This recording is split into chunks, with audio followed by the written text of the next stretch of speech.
In today's video with Basics with Eric, we're going to be talking about contact placement with the bow onto the string. Stick around, you don't want to miss this.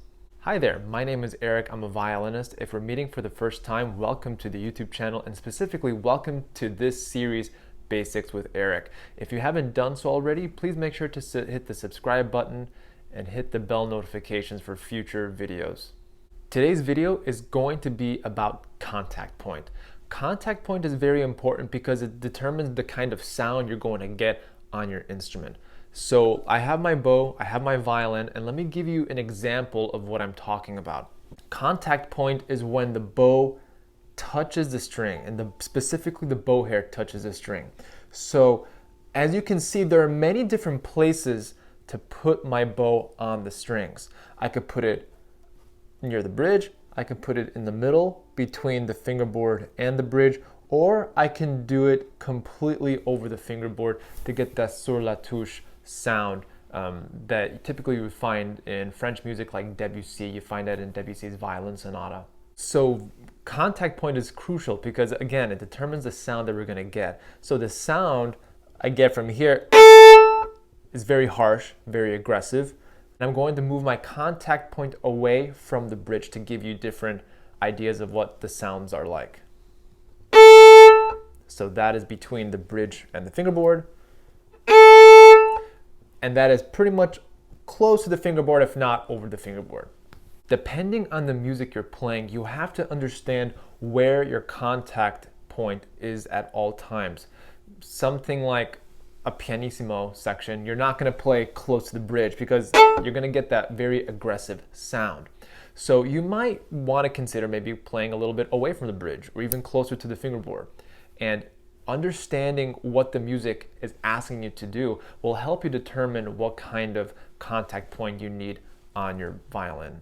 And just a quick note that I'm actually using the same weight of my right arm, my bow arm, on all three places of the contact point that I just demonstrated. So that's one, that's two, that's three. I obviously played all the contact points on the A string. However, the different weight is going to depend on the G, D, and E string. So something that I might use for my weight on the A string might not necessarily be the case on the E string. I don't have to use as much weight to establish that contact point.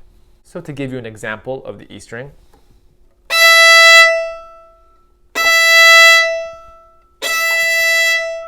and since E strings are very brittle and they're the thinnest string on the violin, you don't have to use as much weight, but beware that if you use more weight or more pressure, you're gonna get a scratchier sound. So you have to really adjust the weight of your bow.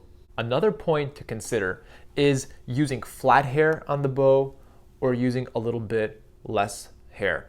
So what I mean by that is when the stick is actually facing away from you, so that way you don't have to use the entire hair. Using all your hair, or even just a little bit of hair, again, will establish a different contact point to the string. So let me give you an example on the D string since we haven't done the D string already. This is with full hair, close to the bridge. Now we're gonna approach the middle, and we're going to approach the fingerboard now.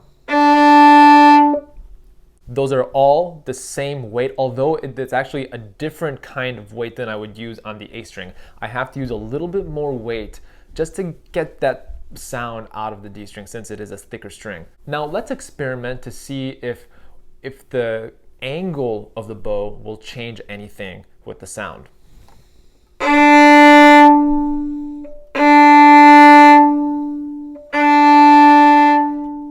Using contact point is a very critical tool depending on what kind of music you're playing, whether it's something like an early classical or if it's romantic, 20th century, or even Baroque.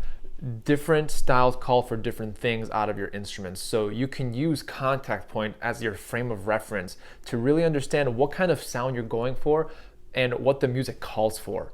At the end of the day, you want to make sure that you're using these techniques and these steps to make sure that you do the music justice. I hope this video helped you with contact point on the violin and the bow.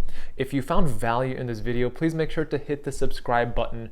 Please hit the bell notifications for when future videos come out. And again, like the video, hit the like button down below if you really like this one. And join me in the next video where I'm going to be talking about bow speed.